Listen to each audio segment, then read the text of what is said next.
Welcome back, everyone, to my Book of Mormon with me, David Michael. And so, yeah, we are up to episode 48. Very fun. Getting close to 50. I don't know what that means. Maybe something fun will happen on 50. Yeah, who knows. Should be fun. Anyway, so we're still in Alma. Last episode was pretty fun. It was a good old battle. It was a little unconventional battle. It was kind of weird the way it went down. But we have General Moroni on one side and General Zarahemna, I think is his name, on the other. So Moroni is on the side of the Nephites, and the Zerah guy, he is on the side of the Lamanites, and the Amalekites, and the Zoramites. You know, just the bad people, wicked people. So anyway, the battle's still going. But when we left off, it was sounding like the Nephites are about to win. They had them surrounded, and they could close in for the kill. But then it was something like Moroni said, like, they're helpless now. And then the chapter ended, and the show ended, so we don't know what happens next. We're going to find that out. It's very exciting. Before we do that, a couple bits of good news. So one is that thanks to all of the support of the Mimos, we made the November contribution to the Taylor Scholarship on the show's behalf, and it was up to $325 this month. So very exciting that that money will help people get the support that they need.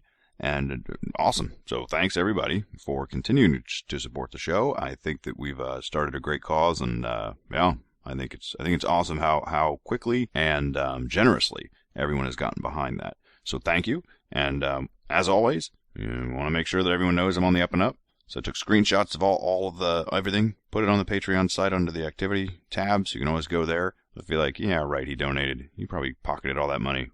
Proof is there. I'm just saying. Okay. And then, secondly, more good news. We have ourselves a new Mimo priest. That's right. And that would be Priest Jeff Green. So, Priest Jeff, thank you so much. Awesome. Welcome to the priesthood. I've heard a lot from all of our priests and priestesses. They say it's pretty nice. They say it's quite the title. They put it on their resume, signature lines and emails now. Gets them a lot of attention. So, congratulations on becoming a priest. All right. And thank you. Thank you very much. Okay. All right, so I guess we're going to start reading. That's all I have. Just a bunch of great news, a bunch of happiness, smiles all around. It's great. Just let everybody know, once again, got the kids coming over later, so I can't drink. Sorry. I want to do another one. I got to be honest with you guys. Drinking while recording it is fun. It really was. So I want to do it again.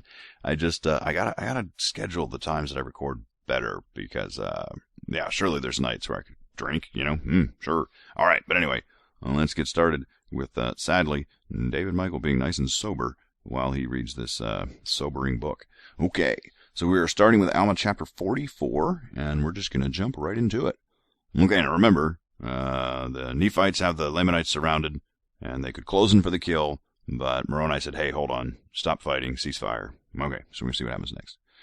And it came to pass, drink, that they did stop and withdrew a pace from them. Moroni said unto Zarahemna, behold, Zarahemna, that we do not desire to be men of blood. Yet know that ye are in our hands, yet we do not desire to slay you. There you go. So he's taking the moral high ground here. Moroni's like, come on now.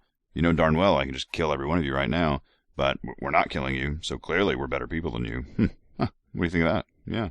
Behold, we have not come out to battle against you, that we might shed your blood for power, neither do we desire to bring any one to the yoke of bondage, but this is the very cause for which ye have come against us. Yea, drink, and ye are angry with us because of our religion. Did he ask him? Maybe you should have asked him. Hey, could you tell us why you invaded us? You can give us a little tip there? What's going on here? No, he just said, I know why you did it, and he's like explaining to Zarahemna what his motivation was. So, I don't know. Maybe that's true. It's just Moroni's guess anyway. But now ye behold that the Lord is with us, and ye behold that he has delivered us into your hands, delivered you into our hands. And now I would that ye should understand that this is done unto us because of our religion and our faith in Christ. And no, it wasn't. It was because, Moroni, it was because you put armor on your troops, and they didn't. Seemed like that was the deciding factor in this battle. And then don't get me wrong, Alma. Well done. Good call. So I'm giving you credit for it. I'm not giving credit to your faith in Christ. I'm giving it to your thoughtful planning. And also, you did take advantage of a good spy network, so you were keeping your eye on the enemy, and you kind of knew where to ambush them. And it wasn't bad. I still think this battle could have been over a long time ago if you'd struck, from different directions at the same time, which seems like there were plenty of opportunities to do that. But anyway, whatever. But apparently Moroni's like, no, had nothing to do with any of that. It was the faith in Christ. That's why we're winning the battle. Now ye see that ye cannot destroy this our faith. Now ye see that this is the true faith of God.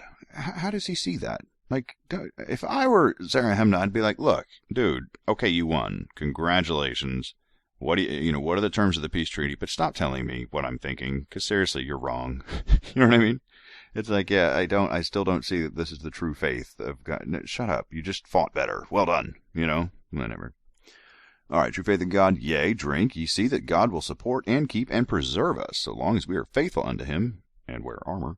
I didn't say that, I added it. And unto our faith and our religion, and never will the Lord suffer that we shall be destroyed, except we should fall into transgression and deny our faith. There you go. So that sounds like a little bit of a setup, doesn't it? Because remember, the very beginning of this book, we know that the Lamanites win. I mean, it told us that. Nephites get wiped out. And so here it's like, the Lord will never let us die. Ha, ha, ha. Unless we deny our faith. Then, yeah. So, something tells me the Nephites are going to deny their faith at some point, because that never happens, right? And then the Lamanites will have the last laugh. All right, and now, Zarahemna, I command you, in the name of that all-powerful God, who has strengthened our arms, that we have gained power over you by our faith, by our religion, and by our rites of worship, and by our church, and by the sacred support which we owe to our wives and our children. Hold on, let me back that up a bit. Women just got thanked. Well, that's interesting. I haven't seen that before. So they're basically saying, without the support of our wives, and children, had to throw them in there, then, they might not have won the battle. Well, look at that. The ladies finally got some credit for something. All right, Book of Mormon, you kind of took a step forward into modern society. And actually, this does, what was it? Someone wrote and said, like, I forgot to point out that we had a woman in the book, by name. And it was that, the harlot, right? Her name was, I think, Isabella, I think. Wasn't it? I think so. So, yeah, we had, like, Sariah, who was just like a whiny wife that was like, oh, you're stupidly high.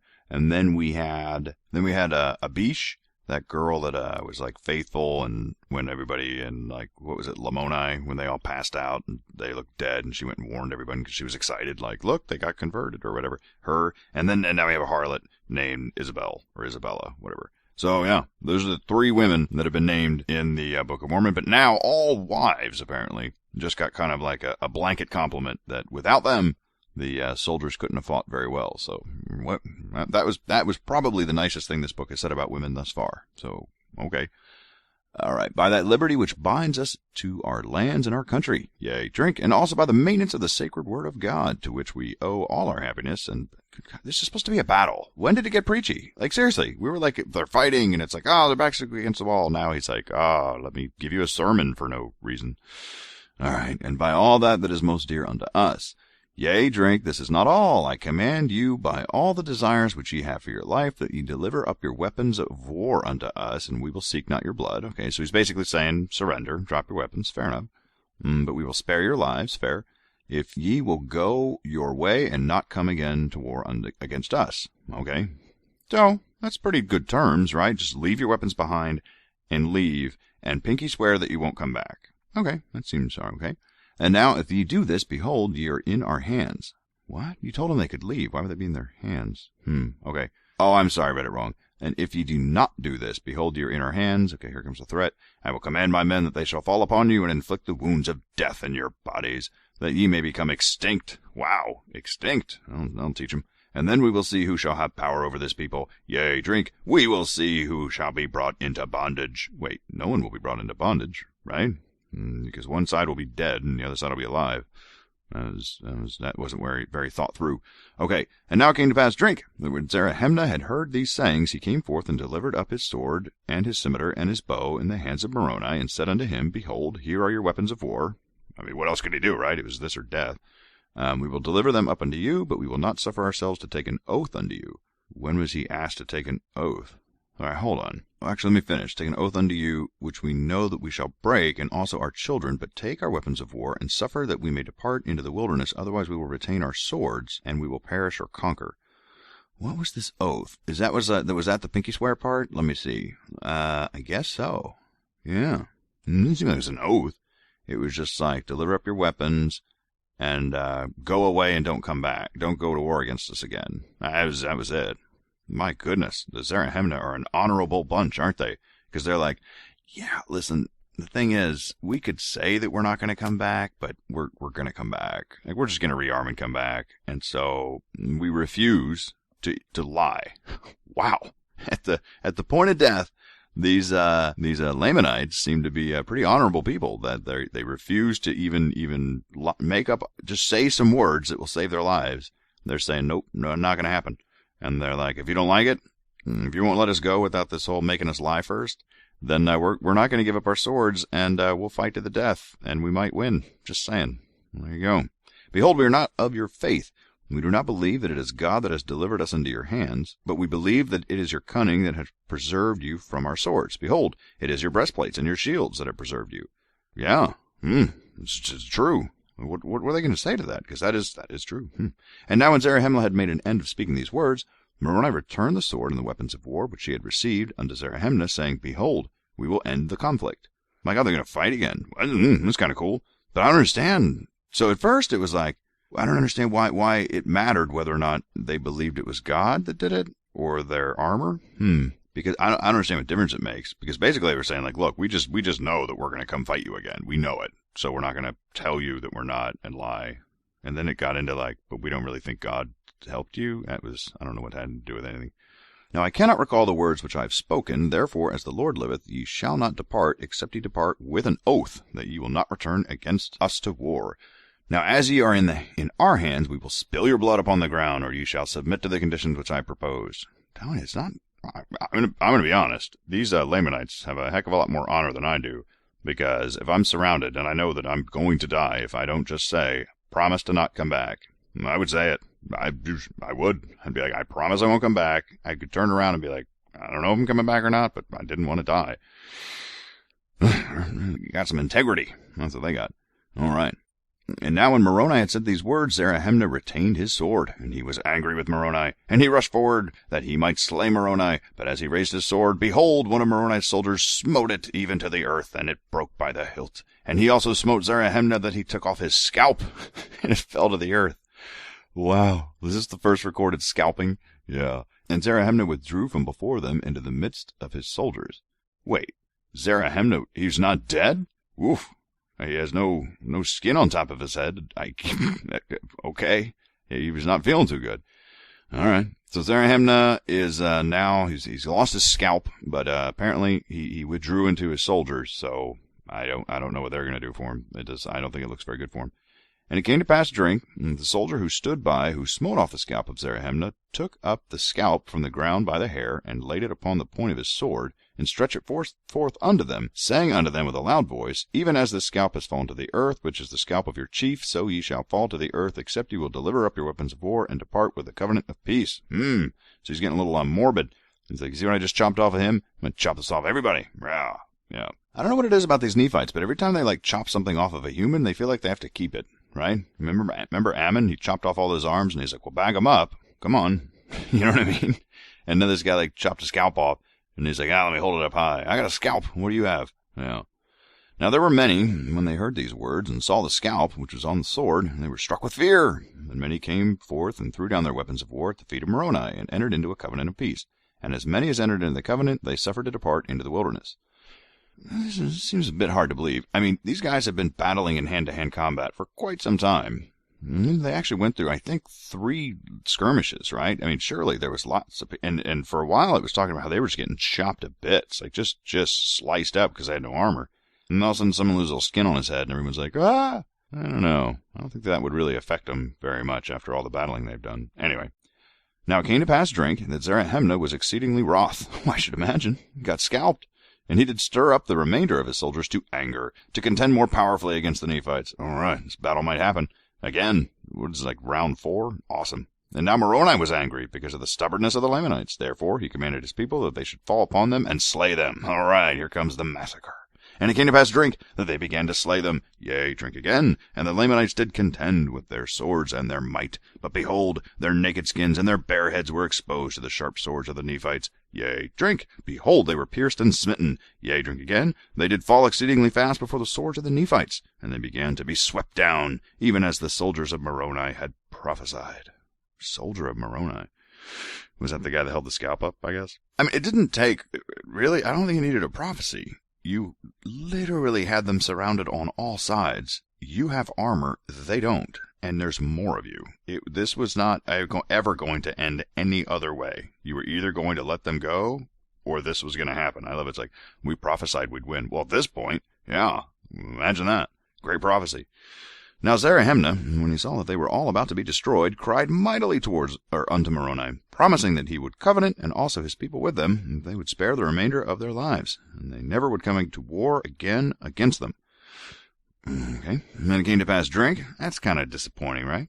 Like, Zarahemnah, really? You're such a badass, and now he's just like, all right, I give up.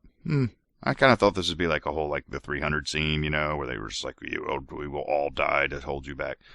No, they just have a handful left. Zarahemnah got half a head. He's done. He's chickening out. Sad. Okay, so I already did the drink, so I'm just going to say it this time. And it came to pass. If you already drank, great. If you didn't, now's your chance. That Moroni caused that the work of death should cease. Sad. Again amongst the people. So, this battle sounds like it's done. And he took the weapons of war from the Lamanites, and after they had entered into a covenant with him of peace, they were suffered to depart into the wilderness. Now the number of the dead was not numbered because of the greatness of the number. Seriously, that's just like not creative. You know what I mean? If I'm telling a story, I'll give you the number. Just make one up. If it's a great number, you know what I mean? Like 10,000, 50,000. They shock me. No, they're just like, it's so great. Okay. Yea, drink. The number of the dead was exceedingly great, both on the Nephites and on the Lamanites. Great. And it came to pass, drink, that they did cast their dead into the waters of Sidon. That river, I'm telling you, I would never drink out of that thing. Just it has more corpses in there than, it's the filthiest river in the world. Like, I wonder, where is that?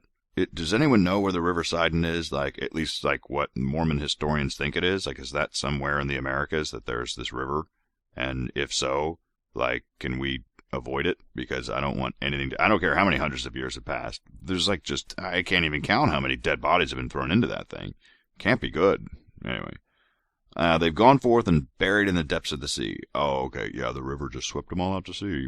So it's safe now. Yeah, that's how that works. And the armies of the Nephites, or of Moroni, returned and came to their houses and their lands. And thus endeth the 18th year of the reign of the judges over the people of Nephi. And thus ended the record of Alma. Wait, what? Which was written upon the plates of Nephi. Is this the end of Alma? Of course not. Turn the page. Alma chapter 45. Why do they do that all the time? Like, so this is the end. And you're like, okay. And you turn the page. It's like, no, it's not the end. We were totally messing with you, dude. I don't get it.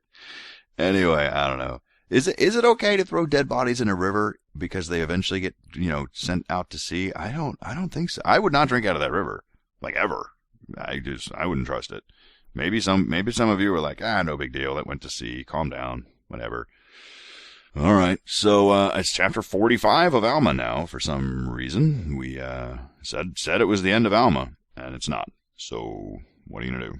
All right, here we go. Behold, now it came to pass, drink, that the people of Nephi were exceedingly rejoiced, because the Lord had again delivered them out of the hands of their enemies. And therefore, they gave thanks unto the Lord their God. Yea, drink, and they did fast as much and pray, and they did worship God with exceedingly great joy. I'm telling you, this is just like a God party, which actually doesn't sound like much of a party, because they're fasting, of course, means you're not eating, and they're praying. So they're like starving themselves and praying, and somehow that's causing exceedingly great joy.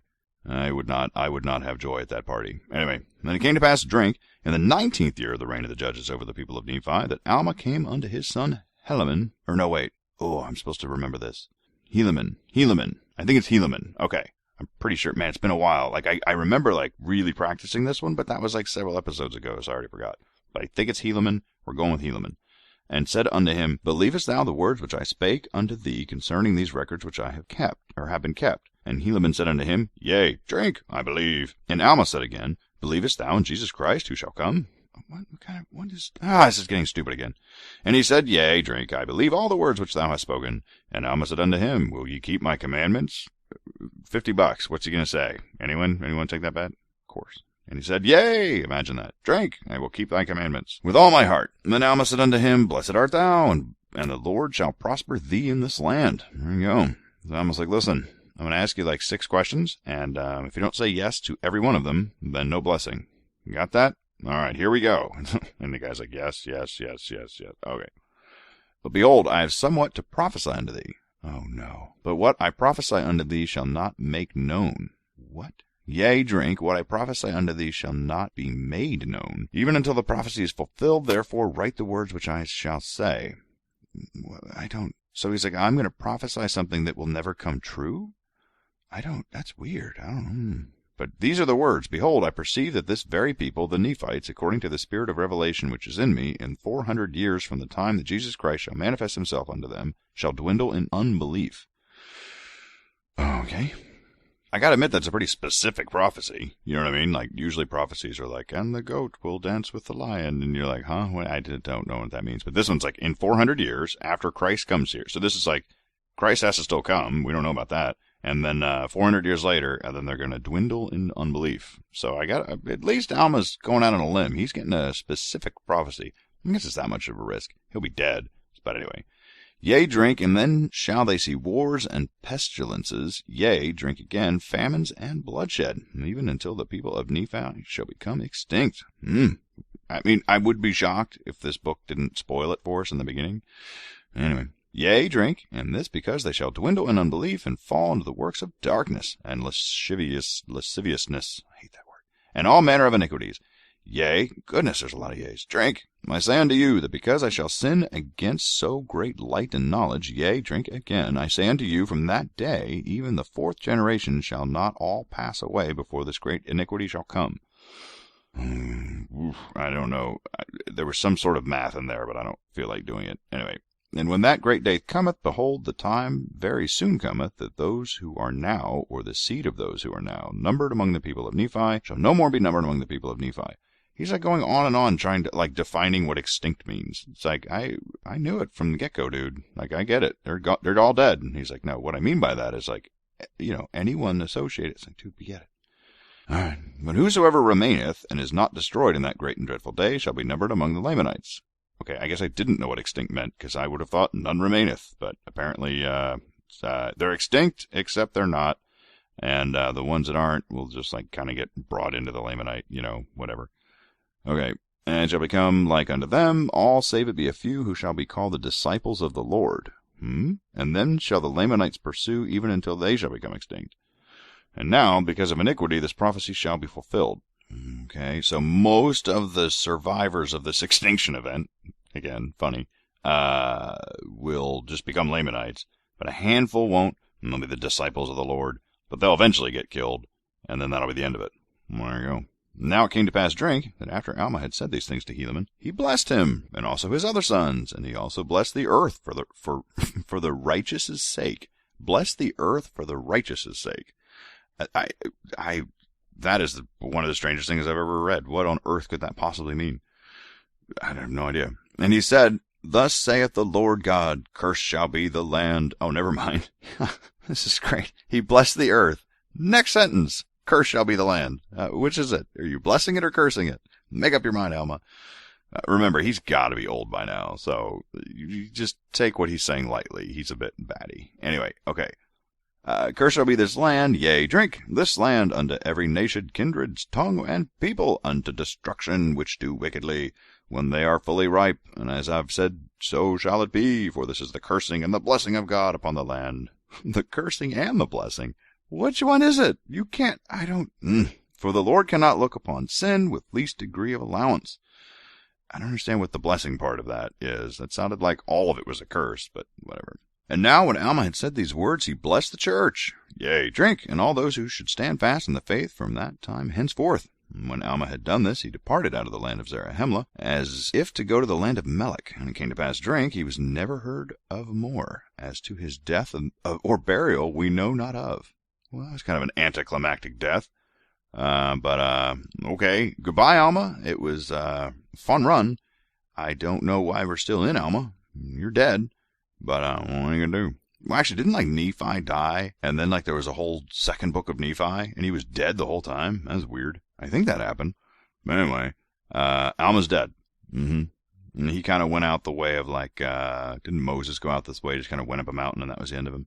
I guess maybe they're trying to do a parallel there. Behold, this we know, that he was a righteous man, and the saying went abroad in the church that he was taken up by the Spirit. There you go. or buried by the hand of the Lord, even as Moses. I called it out. Look at that. It really was. I love that they make a Moses parallel, right? And, if you know your scripture well enough, you can be like, hey, that was kind of Moses-y. And then they're like, hey, by the way, we were going for a Moses parallel. How'd we do? You know what I mean? You did all right. I got it. I figured it out. So, good job. Okay. But behold, the scripture saith, the Lord took Moses. Oh my God, they're going to keep going with it to make sure we understand why this was like a good parallel. Okay. The Lord took Moses unto himself, and we suppose that he has also received Alma in the spirit unto himself. Therefore, for this cause we know nothing concerning his death and his burial. Fantastic. Now it came to pass, Drake, in the commencement of the 19th year of the reign of the judges over the people of Nephi, that Helaman went forth among the people to declare the word unto them. For behold, because of their wars with the Lamanites, and the many little dissensions and disturbances which had been among the people, it became expedient that the word of God should be declared among them. Yea, Drink, that a regulation should be made throughout the church. I'm starting to regulate. Sounds like we're about to get a little bit of oversight into people's lives here. Therefore, Helaman and his brethren went forth to establish the church again in all the land. Yea, Drink, in every city throughout all the land which was possessed by the people of Nephi. I don't understand when the church fell apart amongst all the people of Nephi. I missed that. Anyway, they're getting churches, so cool. And it came to pass, Drink, that they did appoint priests and teachers throughout all the land over all the churches. This has happened so many times, where they the churches spread across, and they had teachers and priests, and what happens to them? I don't understand why they have to keep doing this. And now it came to pass, Drink, that after Helaman and his brethren had appointed priests and teachers over the churches, that there arose a dissension among them. Of course there was. And they would not give heed to the words of Helaman and his brethren. That's weird. Why? So it's like, they appointed priests and teachers, and then the priests and teachers turned around and looked at them and said, yeah, we're not going to listen to you. Go away. Man, you guys know how to appoint. That's not a very good... You should probably appoint people that like you, Helaman, just saying, instead of people that don't like you. It's just a tip. Do it however you want, but But they grew proud, being lifted up in their hearts because of their exceedingly great riches. How are they getting rich? Priests don't get paid in this religion. Oh, this is weird. Therefore they grew rich in their own eyes, and would not give heed to their words to walk uprightly before God. I got lost in the end. I don't understand why there weren't churches there in the first place. Really don't understand why the minute you appoint someone into something, they turn their back on you. And then I really don't understand how a religion that doesn't pay their priests anything and lives in a kind of a socialist commune kind of system, suddenly the priests are rich. None of that was explained. Weird stuff. So what are you going to do? That was in F45, so we're going to jump into chapter 46 of the book of the deceased Alma. And it came to pass, Drink, that as many as would not hearken to the words of Helaman and his brethren were gathered together against their brethren. So these are all the newly appointed priests and teachers, I guess. They've gathered together against Helaman and his brothers. Fair enough. And now behold, they were exceedingly wroth, insomuch that they were determined to slay them. Man, they don't really develop the story well, do they? They're just like, they got a bunch of priests, and, Helaman himself appointed the priests, and then, next thing you know, it's and the priests are trying to kill them. Why? What? Weird. I don't know. Whatever. So, Helaman and his brothers are, there's some conspirators, and they're going to try and kill him. Okay. Now, the leader of those who were wroth against their brethren was a large and strong man. I love when they do those online profiles, right? Dark hair, kind of tan. Yeah, he's a nice guy. And his name was, here we go. Amalekia. That can't be right. There is the word lick right in the middle, L-I-C-K, so it makes you want to say Amalekia, but I don't think that's what it is. It's probably Amalekiah. Yeah, that sounds better. Amalekiah. That has the Book of Mormon ring to it, don't you think? Amalekiah. We'll go with that. Although that's too bad. Amalekia would have been a lot more fun to say, but I'm pretty sure that's wrong. So we're going to go with Amalekiah. Yeah. Okay. And Amalekiah was desirous to be a king. Here we go. No, the judges. We love our judges. Can't have a king. Can't go down this road again. All right. And those people who were wroth were also desirous that he should be their king, and they were greater part of them the lower judges of the land, and they were seeking for power. So the monarchy people are now outnumbering the judge people. There you go. In fairness, things were better off in this kingdom when they had a king. Since they've had judges, there's been a couple periods of peace, a year or two here and there, but most of the time it's been chaos. So they may have a pretty good case for this king. And they had been led by the flatteries of Amalickiah, and if they would support him and establish him to be their king, he would make them rulers over the people. I don't know how. It said that there was they outnumbered the judge people, so you can't make everyone a ruler. I don't know. Maybe he's just making a bunch of promises he can't keep. I don't know. Thus they were led away by Amalickiah to dissensions, notwithstanding the preachings of Helaman and his brethren, yea, drink, notwithstanding their exceedingly great care over the church, for they were high priests over the church. I don't think you are anymore. You might have called yourself high priest before, but all of your lower priests are trying to kill you, so I don't know what you are now. Okay. And there were many in the church who believed in the flattering words of Amalickiah. Therefore they dissented even from the church, and thus were the affairs of the people of Nephi exceedingly precarious and dangerous, notwithstanding their great victory which they had over the Lamanites, and their great rejoicings which they had had because of their deliverance by the hand of the Lord. I don't know. Again, I don't understand why this is happening, because they're all religious, they all believe in the church, and it's and so one guy's like, hey, I think we should have a king. And then people are just leaving the church. It's why exactly? It's just a political debate. This has nothing to do with the church. Shouldn't anyway. All right. Although this is kind of sort of a theocracy, isn't it? So maybe just by saying you want a king, you're kind of automatically separating from the church. Maybe. I don't know. Thus we see how quick the children of men do forget the Lord their God. No, they just forget that all they're forgetting is that judges don't work and kings worked. That's the only thing. Nothing to do with Lord their God. Anyway, yea, drink, how quick to do iniquity. What iniquity? And to be led away from the evil one, or by the evil one. Oh, okay. So now the evil one is here, and he's leading people away. Yea, drink, we also see great wickedness. One very wicked man can cause to take place among the children of men. All right. Yeah, that's right. One man can cause a lot of people to do stupid things. That's true. Well, let's think of one man. Let's see, his last name rhymed with Smith? I'm just kidding. Where am I? I'm not really. But anyway. Yea, drink, we see that Amalickiah, because he was a man of cunning devices, and a man of many flattering words, that he led away the hearts of many people to do wickedly. Yea, drink, and to seek and destroy the church of God, and to destroy the foundation of liberty. The foundation of liberty. They're living in a theocracy, for God's sake. What liberty do they have? Okay, which God had granted unto them, or which blessings God had sent upon the face of the land for the righteous sake. And now it came to pass, drink, that when Moroni, who was the chief commander of the armies of the Nephites, I love, how, we know who he is, whatever. He had heard of these dissensions, he was angry with Amalickiah, okay, and it came to pass, drink, that he rent his coat, that'll help, and he took a piece thereof, and wrote upon it, in memory of this is what he wrote on the piece of his coat. In memory of our God, our religion and freedom, and our peace, our wives and our children. And he fastened it upon the end of a pole. Okay. And that's weird. And he fastened on his headplate and his breastplate and his shields, and he girded on his armor about his loins, and he took the pole, which he had on the end thereof his rent coat, and he called it the title of liberty. This guy... Moroni, you were weird when you were a ghost. You're even weirder as a human. I don't know what's going on here with this pole. That's weird. But actually, someone did say that this is not the same Moroni. So maybe it's just if you're named Moroni, you're a little nutty. So he's got himself a pole with a piece of torn coat on the end with some words remembering his God, religion, freedom, and family and stuff. Well, let's just see where this goes. It's interesting, if nothing else. Okay. He bowed himself to the earth, and he prayed mightily unto his God for the blessings of liberty to rest upon his brethren, so long as there should be a band of Christians remain to possess the land. I don't think I have seen the word Christian used in this book yet. That's interesting. I didn't know what to call them. Remember, I honestly, they call themselves Christians. Okay, fair enough. What are you going to do? For thus we're all the true believers of Christ, who belong to the church of God, called by those who did not belong to the church. Okay, so as long as you believed Christ was coming, you were called a Christian. Fair enough. And those who did belong to the church were faithful. Yea, drink. All those who were true believers in Christ took upon them gladly the name of Christ, or Christians, as they were called, because of their belief in Christ who should come.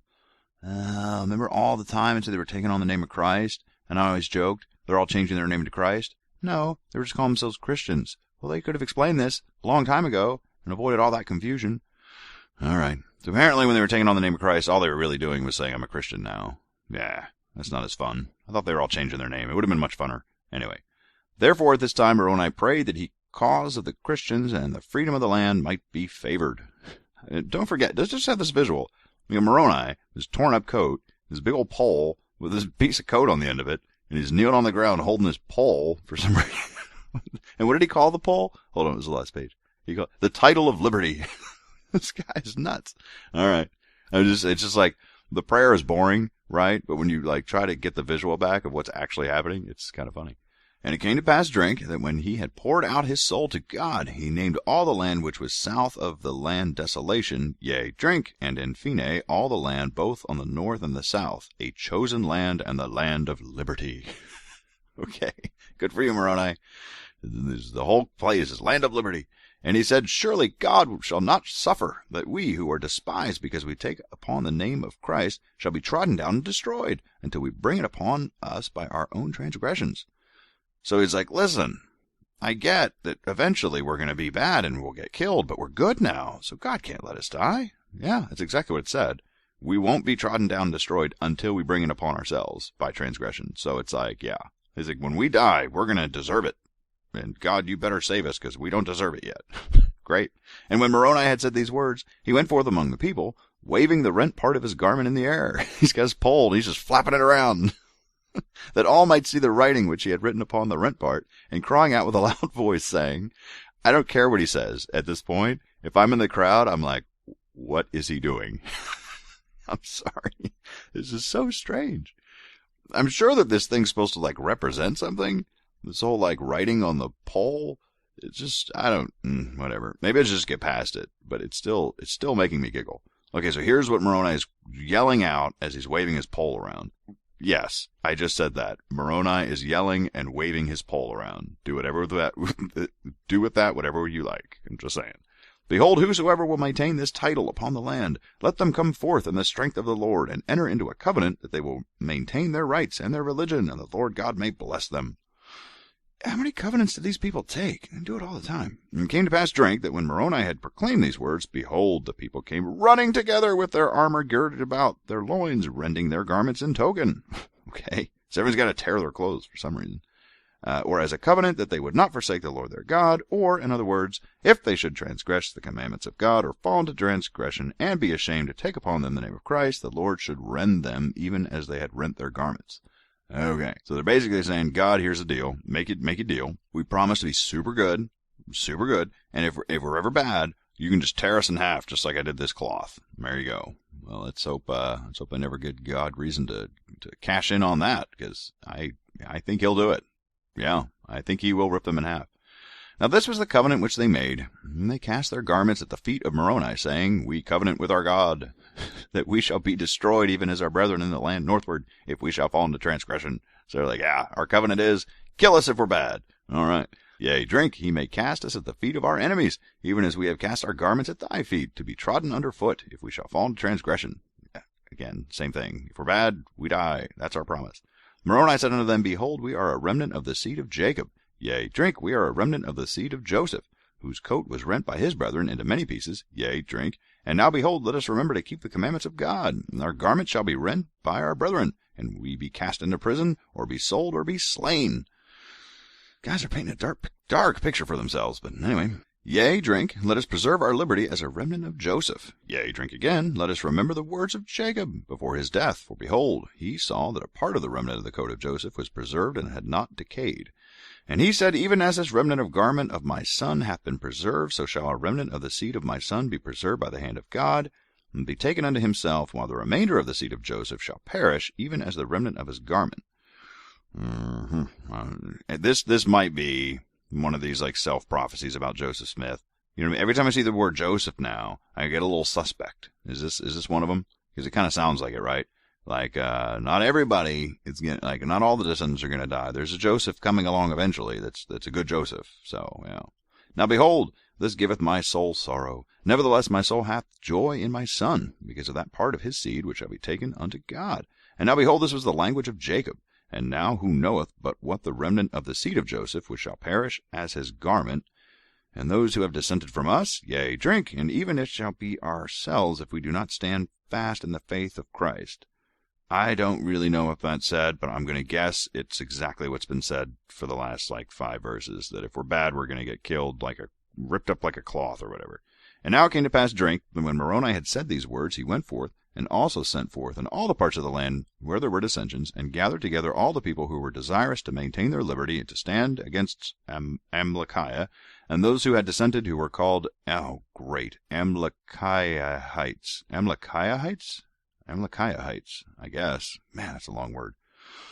All right, and it came to pass, drink, that when Amalekiah saw that the people of Moroni were more numerous than the Amalekiahites, he also saw his people were doubting concerning the justice of the cause in which they had undertaken. Therefore, fearing that he should not gain the point, he took those of his people who would and departed into the land of Nephi. Okay. Now remember, I don't know if the land of Nephi is still occupied by the Lamanites. I think it is, actually. I can't remember the land of Nephi ever getting, retaken by the Nephites. It is odd that the Lamanites never would have changed the name. You know what I mean? It's like, why do you still call it the land of Nephi? They haven't lived there for hundreds of years. Anyway. Now Moroni thought it was not expedient that the Lamanites should have any more strength. Therefore, he thought to cut off the people of Amalekiah, or to take them and bring them back, and put Amalekiah to death. Sure. Just kill him. That'll solve the problem. Yea, drink, for he knew that he would stir up the Lamanites to anger against them, and cause them to come to battle against them. And this he knew that Amalekiah would do, that he might possess his purposes. Might obtain his purposes. I don't know why I said possess. Anyway. So Moroni is like, you know what? I'm going to be proactive here, and I have a feeling that if Amalekiah gets up there, goes north to the land of Nephi, or maybe it's south, I always forget. Anyway, if he gets up there, he's just going to side with the Lamanites, and they're going to come kill us. So I'm just going to go kill him. Just solve that problem. Be proactive here. Therefore Moroni thought it was expedient that he should take his armies, who had gathered themselves together, and arm themselves, and entered into a covenant to keep the peace. I love that. Yeah, let's go. There's people that disagree with us, right? And this is what's happening, right? We have two sides. One side wants a king, one side wants judges. The side that wants the king realizes that the other side is arming, right? They're gathering up the troops, and they're arming themselves. Now, do the Amalekiah people say, let's fight? No, they actually say, let's flee, right? That's what's happening. They're like, let's just leave. Maybe we can go somewhere else and start our kingdom, right? Now, Moroni says, that's no good. Let's go kill them, right?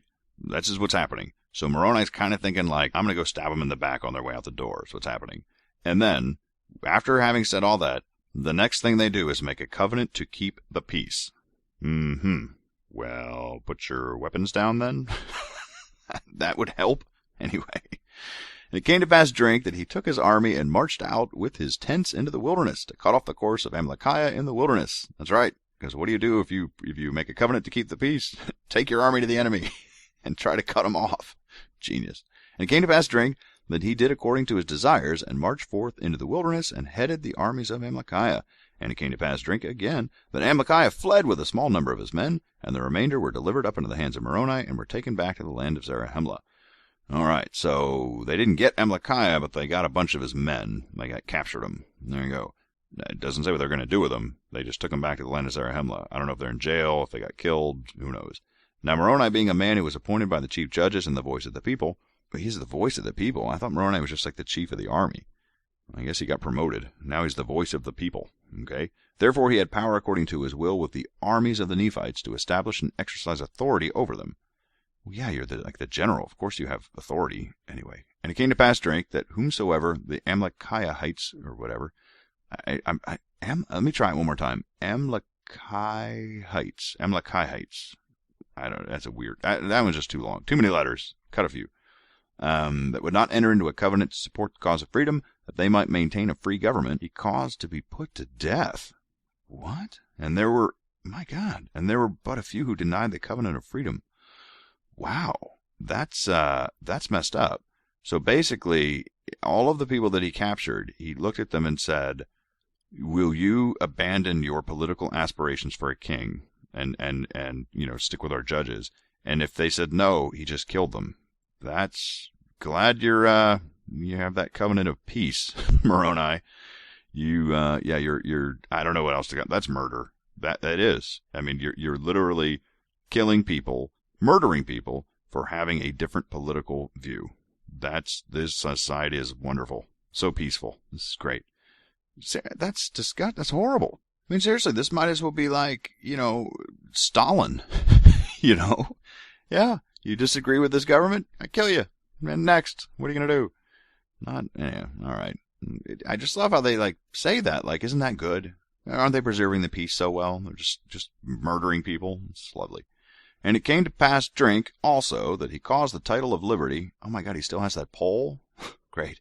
To be hoisted upon every tower which was in all the land. This is going to be a tacky-looking kingdom, which was possessed by the Nephites, and thus Moroni planted the standard of liberty among the Nephites. That's great. So we got poles everywhere with ripped clothes on the end of them with words. That's beautiful. And they began to have peace again in the land. I guess you killed every dissenter in cold blood. Now you have peace. Good for you. And thus they did maintain peace in the land until nearly the end of the 19th year of the reign of the judges. And Helaman and the high priest did also maintain order in the church, yea, drink, even for the space of 4 years did they have much peace and rejoicing in the church.